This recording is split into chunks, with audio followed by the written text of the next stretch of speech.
Now, the concept of secularism, communalism, and nationalism in those days. Tiwari is outraged that Subhash Bose describes the Hindu Mahasabha as a communal party, speaking of them in the same terms as the Muslim League. And he refers to the Indian National Congress as nationalist, just as the politics of today. But the term communal also did not have the same connotations that time as today.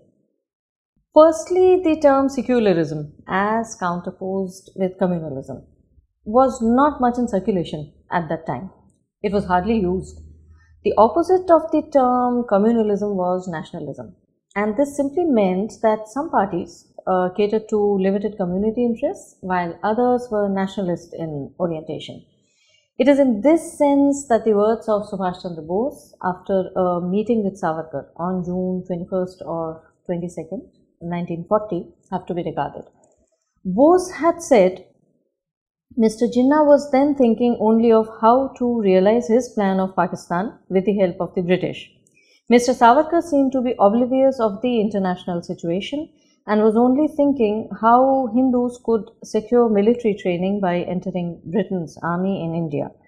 From these interviews, the writer himself was forced to the conclusion that nothing could be expected from either the Muslim League or the Hindu Mahasabha. Alighting out of this meeting, Bose appeared somewhat disappointed in terms of the outcome, and his words that time have been used by leftist secularist writers to claim Bose as their own, as these have been used by our friend Tiwari to implicate him as anti-Hindu. Bose's outlook was principally nationalistic, who did not want the intrinsic weaknesses of Indians to come in the way of their greatness as a nation in the world stage as he envisioned India. He appears frustrated in his attempt to build a broad coalition for a nationwide movement against the British government and was clearly disappointed with both.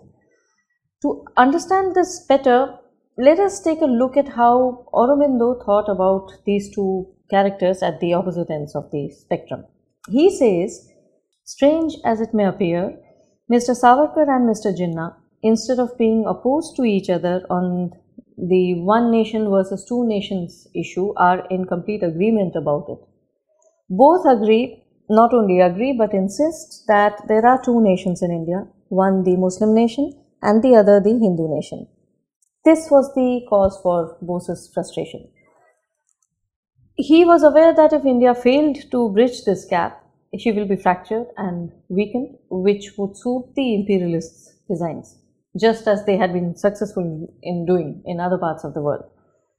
This was the feeling of all leaders with a nationalist orientation, and this is what even Aurobindo said. India is free, but she has not achieved unity, only a fissured and broken freedom. The old communal division into Hindu and Muslim seems to have hardened into the figure of a permanent political division of the country. It is to be hoped that the Congress and the nation will not accept the settled fact as forever settled or as anything more than a temporary expedient. For if it lasts, India may be seriously weakened, even crippled. Civil strife may remain always possible even a new invasion and foreign conquest. The partition of the country must go. It is to be hoped by a slackening of tension, by a progressive understanding of the need of peace and concord, by the constant necessity of common and concerted action, even of an instrument of union for that purpose. In this way, unity may come about under whatever form. The exact form may have a pragmatic but not a fundamental importance. But by whatever means, the division must and will go.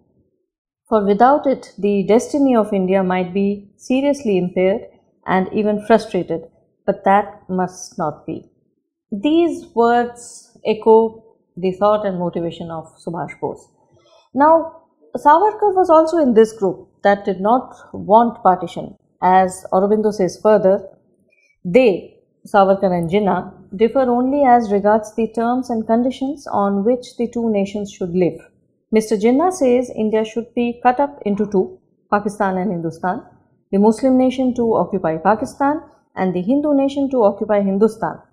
Mr. Savarkar, on the other hand, insists that although there are two nations in India, India shall not be divided into two parts, one for Muslims and the other for the Hindus, that the two nations shall dwell in one country and shall live under the mantle of one single constitution, that the constitution shall be such that the Hindu nation will be enabled to occupy a predominant position that is due to it, and the Muslim nation made to live in the position of subordinate cooperation with the Hindu nation. Now, this is faithful to the ideology that Savarkar represents, but it does not address how this ideal situation is going to be achieved. Would Muslims accept the proposition of a predominant position of Hindus? आपने कहा और वो मान गए.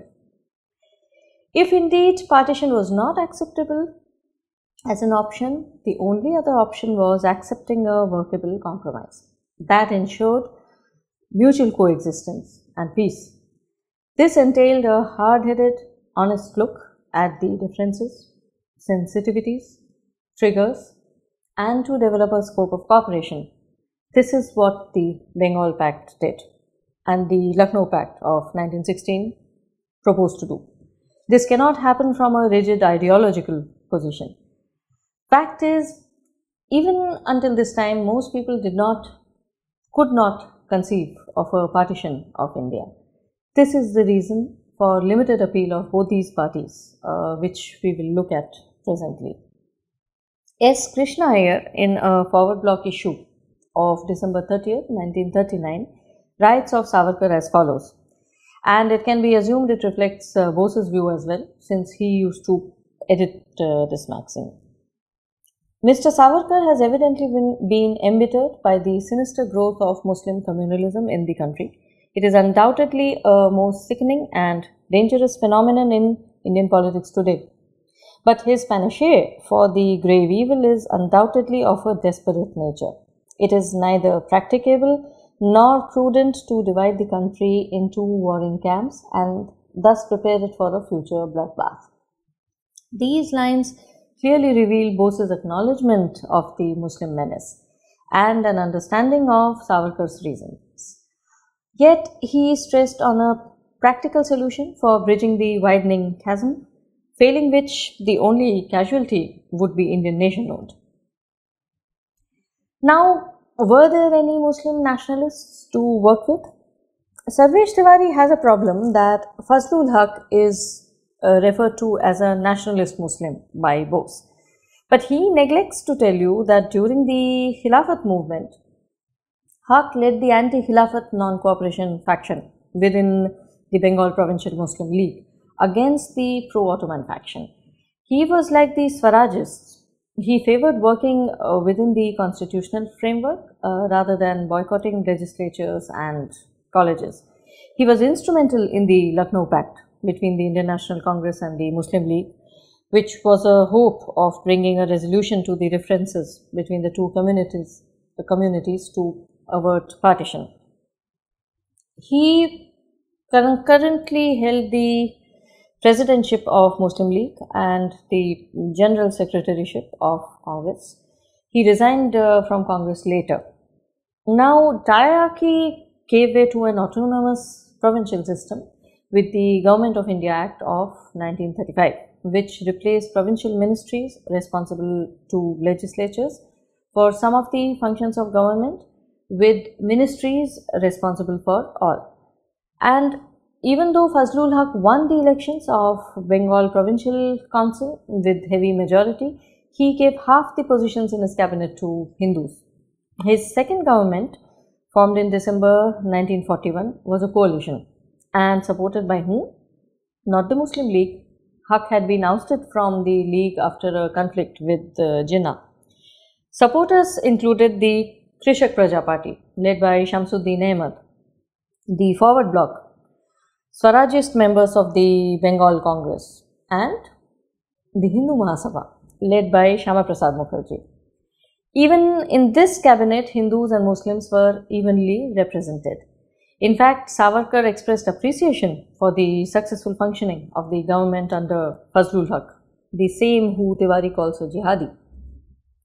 It was after Haq's resignation, forced by the British governor that Muslim League separatist politics came to the fore in Bengal.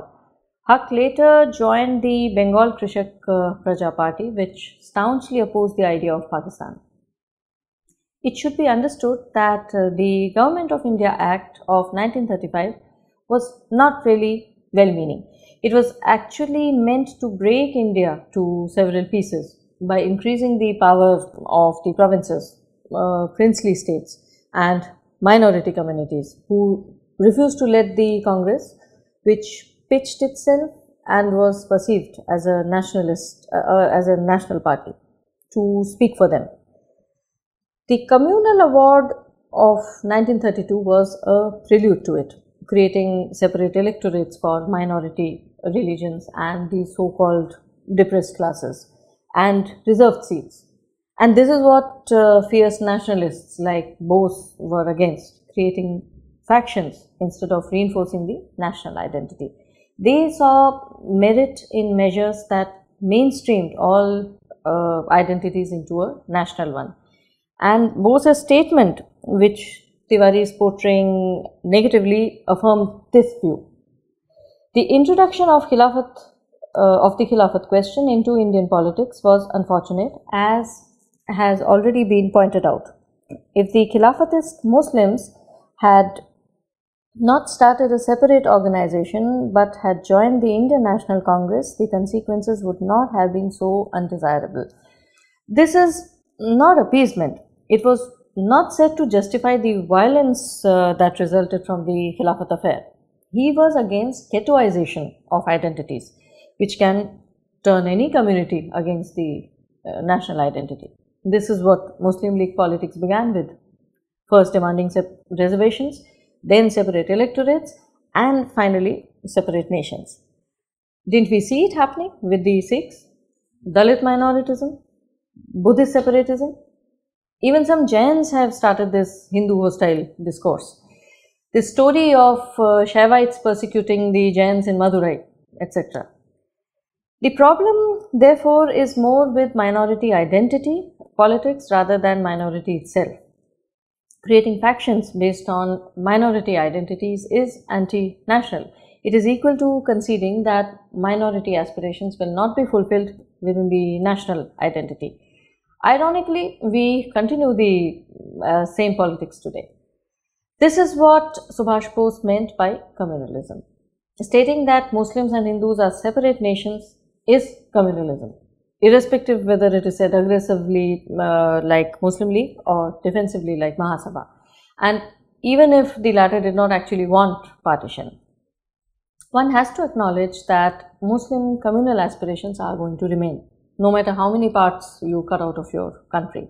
It has to be minimized and managed by mainstreaming, making them believe that their aspirations will be fulfilled by a united nation only.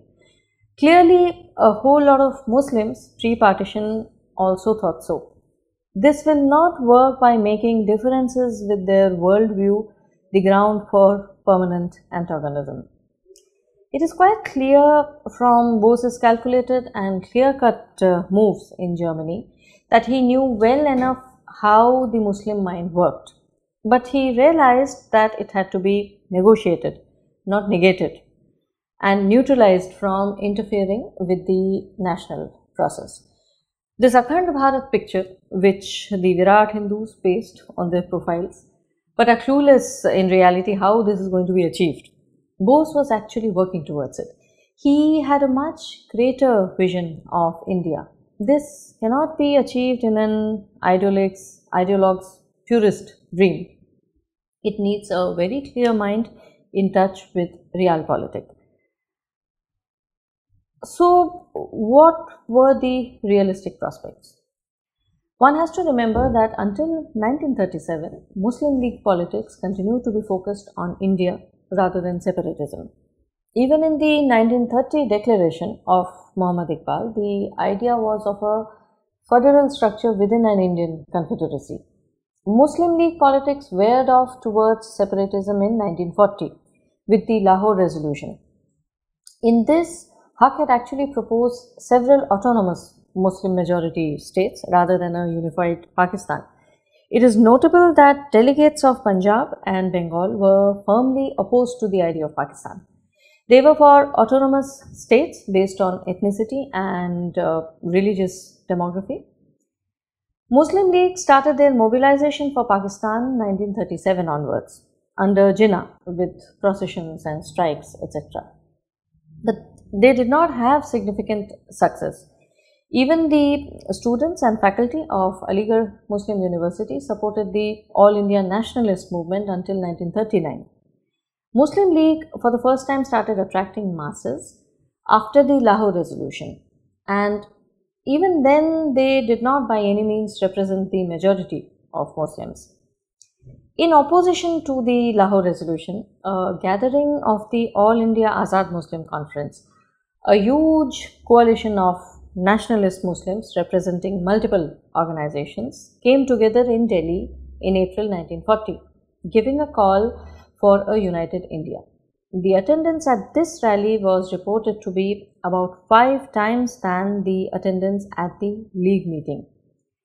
They fiercely opposed separatist Muslims. Their leaders were the Deobandi scholar Maulana Sayyid Hussain Ahmad Madani. He travelled across British India, spreading the idea that he wrote about in his book, Composite Nationalism and Islam, which stood for Hindu-Muslim unity and opposed the concept of partition of India. One of their very popular leaders was Allah Bakhsh Sumro. He was murdered in 1943, most likely by Muslim League goons. And after his demise, it is said, it became easier for the All India Muslim League to push the demand for creation of Pakistan. Then there was the Unionist Party of Punjab, with leaders like Sikandar Hayat Khan, Fazli Hassan and Chotu Ram, which stood for United Punjabi Identity, including Muslims, Sikhs and Hindus. Like the Swarajists, they had prevailed in Punjab politics until 1923 and dominated right up till the 1937 provincial elections, in which Muslim League lost dismally. Muslim League was a very elitist outfit, and not until the 1946 provincial elections did they have any significant electoral wins. There was another movement in Punjab, the Khaksars of Allama Mashriqi. I am surprised that Sarvesh Tiwari labels Mashriqi as a jihadi. The Khaksars were kind of Islamic Unitarians, if you will. They believed in unity of the divine and of mankind and rejected Islamic exclusivity and the idea of jihad. They were fiercely opposed to the partition agenda of Muslim League. They were known to have saved many Hindu and Sikh lives in the partition violence. Some Khaksar volunteers gave up their own lives trying to save them. The organization also fought many INA cases. They did want a dispensation by majority Muslims, but they cannot be called jihadis. This is a case of tilting at the windmills, which Virat Hindus do all the time. Then there were the Khudai Khidmatgar, led by Khan Abdul Ghaffar Khan, and scores of others, Anjumani Watan Baluchistan, All India Jamhoor Muslim League, All India Momin Conference, Jamaat Ulema-e-Hind, Majlis-e-Ahrar ul-Islam, All India Momin Conference, All India Shia Political Conference, Krishak Praja Party, All India Muslim Majlis, Jamaat Ahli Hadith, and many Christian and Sikh groups as well. So, was Bose ignorant about Muslim separatism and pan-Islamism?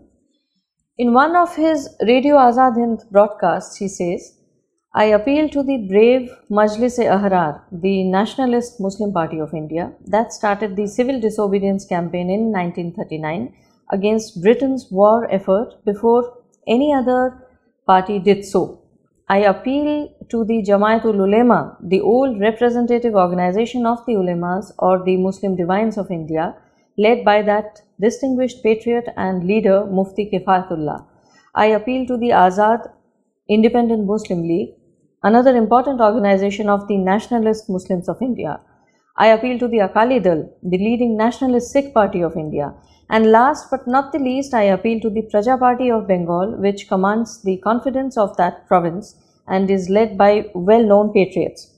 I have no doubt that if all these organizations join in this struggle, the day of India's liberation will be drawn nearer.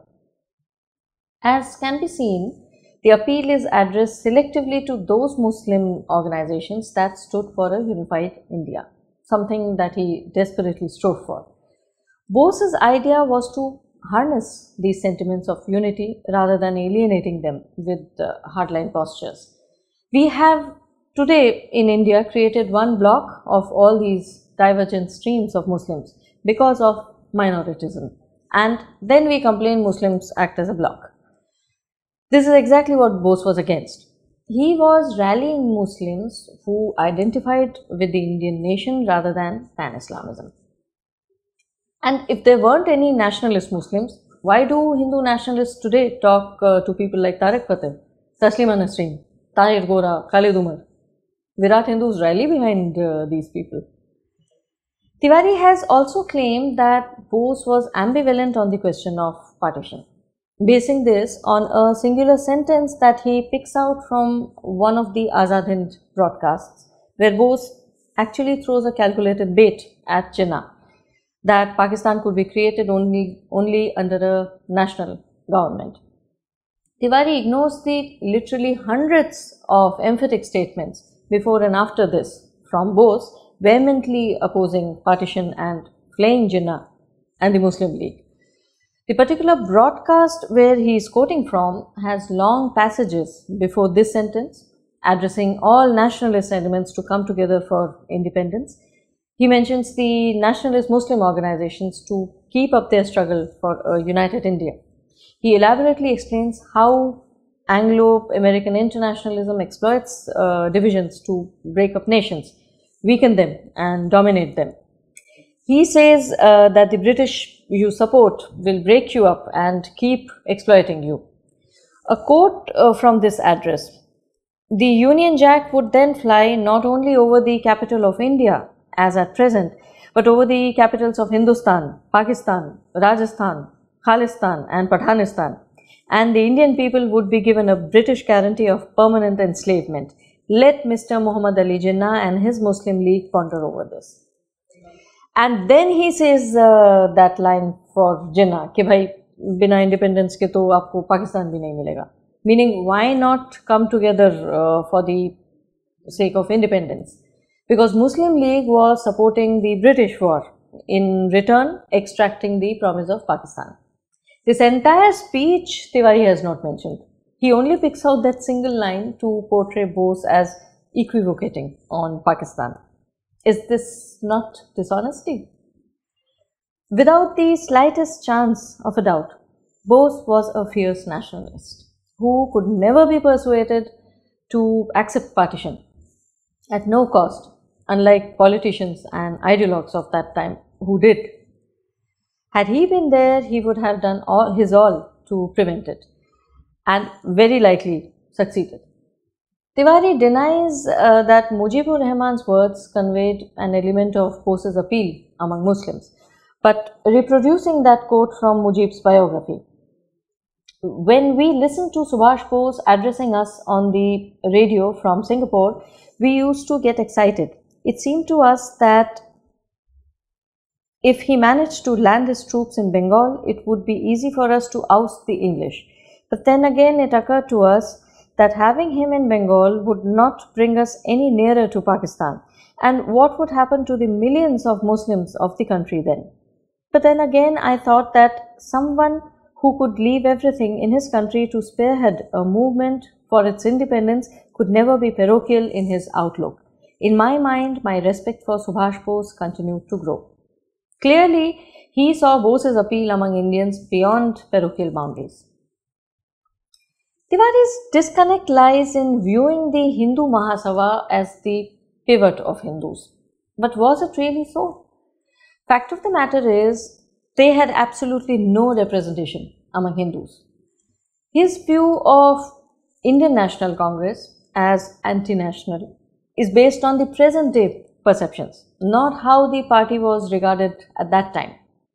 It was very much a nationalist party and also a Hindu representation primarily. And this is clear from Bose's statement, which Tiwari is misrepresenting as anti-Hindu. Hindu Mahasabha has come forward to play a political role and to make a bid for the political leadership of Bengal, or at least of the Hindus of Bengal, who have been the backbone of nationalism in this country. With a real Hindu Mahasabha, we have no quarrel and no conflict. But with a political Hindu Mahasabha that seeks to replace the Congress in the political life of Bengal, and for that purpose has already taken the offensive against us, a fight is inevitable.